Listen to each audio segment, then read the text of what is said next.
आज भी देखना, जब बड़े बड़े मंदिरों में आरती होती है तो भगवान को चवर डलाई जाती है। डलाई जाती, क्यों डलाई जाती है चवर? ऐसी ऐसी होती ना, ऐसी ऐसी चवर। इसका क्या मतलब है? इसका यह मतलब है कि भगवान की ऊर्जा जो मंदिर में खड़े उनमें प्रवेश करे और भक्तों के जो कष्ट हैं वो निकल के भगवान के चरणों में समाप्त हो जाए। इसीलिए हर घर में पहले पंखा होता था, बिजना। बिज ना होता था, उसका असली नाम बिजना है। अब तो पंखा कहने लगे। घर में कुछ हो चाहे ना हो, एक पंखा बिजना जरूर रखियो बेन हरो। और जब तुम्हारा पति भोजन करे 2-4 दिन तो वो ना ठेके जगह पकड़ लिया कर रही। हाँ, 2-4 का घर वालों ललकार देवी का पागल हो गई। मन 2-4 दिन बाद उसको गारंटी कहा, तुम तो अंदाज करियो पियल वो 3 रोटी खात हुजे। जब रोटी खावे बैठे बगल में बैठ जज्जो, ज्यादा नहीं के लिए 7 बार पंखा हलइयो। पति के सिर से सारी अलाय बलाय उतर जाएगी। तुम में बहुत ताकत है बहन जी हरो, तुम में बहुत ताकत है, तुम्हें पता नहीं है।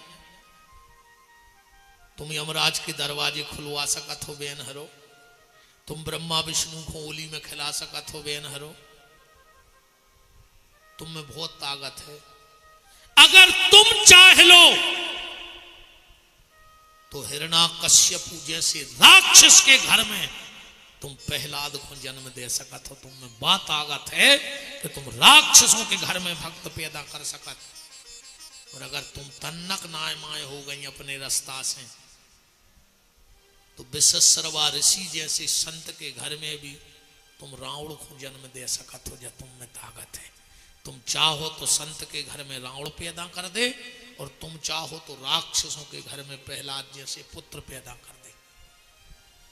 दुनिया में पति सेवा से बड़ी कोनो सेवा, कोनो नियम न करो। तुम बिल्कुल पूजा पाठ न करो, हम दे रहे गारंटी। और जो हमारी बात काटे सो चैलेंज है कि मंच पे आओ। अहंकार बस नहीं, गुरु कृपा बस। फिर आओ तुम मंच पे, हमें बताओ कि माताओं को पति की सेवा छोड़ करके, एक कसम और खा लियो आज, सुहागन नारी को पति के अलावा किसी को छू करके प्रणाम नहीं करना चाहिए। न कोनो महाराज के पांव पर करे, न कोनो बाबा के पांव पर करे, सिर्फ पति के पांव पे हाथ रख के पांव पर चज्जे बस। किसी को छू के प्रणाम नहीं करना चाहिए। सुहागन नारी को किसी संत को प्रणाम करना है, किसी महात्मा को प्रणाम, पंडित को प्रणाम, किसी बड़े को प्रणाम। तो जमीन से 3 हाथ दूर जमीन पे सिर रख दो और बाबाओं को प्रणाम कर लो। छू के प्रणाम करने की तुम्हें आवश्यकता नहीं। आधो भजन तो तुम्हारा सत्यानाशे में हो रहा। बिल्कुल कसम खा लियो, को खराब लग जाए लग जान दो।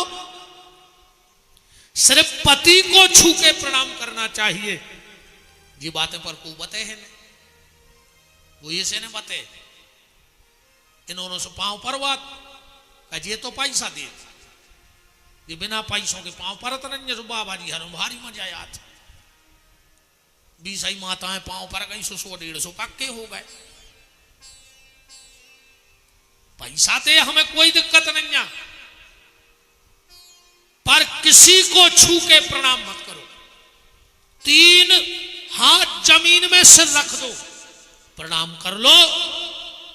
तुम पे बड़ी कृपा हुई है जो छू के प्रणाम करने में कृपा हुई।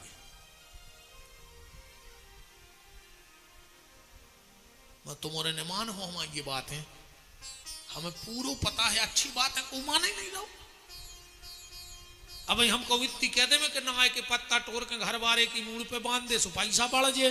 तुम कल घर वाले को नमूना बना दो, जे ढकना बांधे, फिर वो पूरी विदिशा में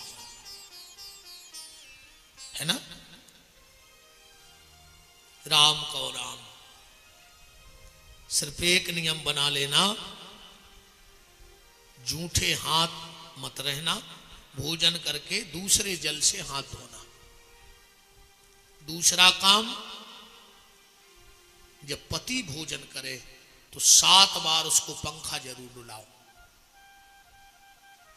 आदमी तो खुश हो गए, कछु तो सपने देखने लगे। आव पंखा हला रही है।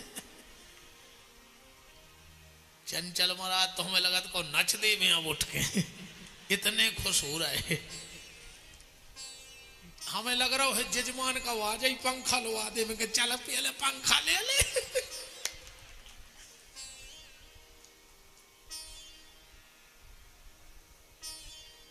हंस के तो सुनत रहो कथा, अच्छी बात है, हंसे तो गए, हंसी तो बहुत अच्छी चीज है, पर बात है हमारी यथार्थ में हम आदमी को गुमराह नहीं करो चाहे रहे। हम विदिशा में एक हो नहीं आए कि तुम हमें भगवान बना ले, हमारी फोटो खींच ले, पूजा में धर ले। हमने यही चक्कर में कार्ड नहीं छपवाए, हम कभी दीक्षा नहीं देते बस भर, हमें भगवान नहीं बनने, हम तो इंसान ही नहीं बन पा रहे यार। अबे ने हमें संत बनने आए, ने हमें भगवान बनने। हम तो ये बार जा सोच रहे भगवान से कहें ठाकुर जी ने हमें संत बनत जो, हमें तो ये बार अच्छो इंसान बना दे बस।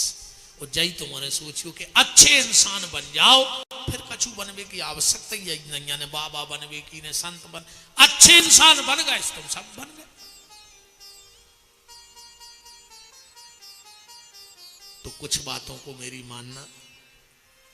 बात चल रही थी भगवान शंकर की। राजा ने दादू से कह दिया कि दादू एक लोटा जल और एक बेलपत्र चढ़ा दे, शिव कृपा कर देंगे। दादू बोलो जैसे बेलपत्र ही नहीं मिले तो। राजा बोले कि एक नियम है, अगर भगवान शंकर के मंदिर जाओ और बेलपत्र न मिले तो मंदिर में जो बेलपत्र चढ़ा हो उसे उतार कर धोकर तुम फिर भगवान शंकर को बेलपत्र चढ़ा सकते हो, ऐसा नियम है। राजा तो चला गया, दादू गया मंदिर में तो दो नारियल फूटे पड़े थे कटोरी सी, उन्हें दो ही उठाए। बहुत नीचे नदी थी, घाट, जैसे तैसे तूप ताप के दो नरेटी भल्लाया, एक से बेलपत्री धोई, एक नारियल के कटोरी का जल शंकर जी पे चढ़ाया, बेलपत्री चढ़ा के बैठ गया। 10 मिनट बाद बोलो कि गैया देव, फिर चुपचाप हो गो। 20 मिनट बाद बोलो गज्जा देव, शाम हो गई वो तो ये कई रट लगा कि गज्जा दी। शाम को जो चरवाहे जंगल गए थे लौटे, ददुआ से बोले काय ददुआ आज गैया चरावे क्यों नहीं गया? ददुआ बोलो ए ऊंची आवाज में बात न करियो हमसे, अब हम मजदूरी न कर हैं। बोले फिर? बोले हमारी खुद की गज्जा आ रही, अपनी गैया चरे दूध हुई, अब अपन भी गांव में पैसा बारे कहाँ है? गांव के बोले को दे रहा हो गैया? बोले शंकर जी। गांव के बोले पकड़े आओ ना, पत्थर धरो घरे चलो, जंगल है ना, मार जाओ रात में। बोला नहीं, हम तो गैया लेके जाएंगे। तो गैया चराने वाले लौट गए कि मरो। शाम हो गई, दादू घर नहीं गया। मां को बड़ी चिंता हुई। मां तो मां होती है साहब, मां जैसा कोई नहीं होता, मां का कोई रूप नहीं होता, मां तो मां होती है, मां जैसा दुनिया में कोई नहीं होता। एक बात सुनी होगी तुम लोगों ने, नए नए लड़के कहते हैं, सुनने में तो बड़ा बुरा लगता है, पर एक दिन एक लड़का कह रहा था और मैंने उस पर विचार किया। मैंने कहा यार ये तो बहुत गहरी बात बोल गया। तुम लोगों ने भी सुना होगा, ये बच्चे कहते हैं नए नए कि पहली नजर का प्यार बड़ा सच्चा होता है। कहते कि नहीं कहते नए नए लड़के कि पहली नजर का प्यार बड़ा सच्चा होता है। मैं विदिशा की इस मंच पे कह रहा हूं कि पहली नजर का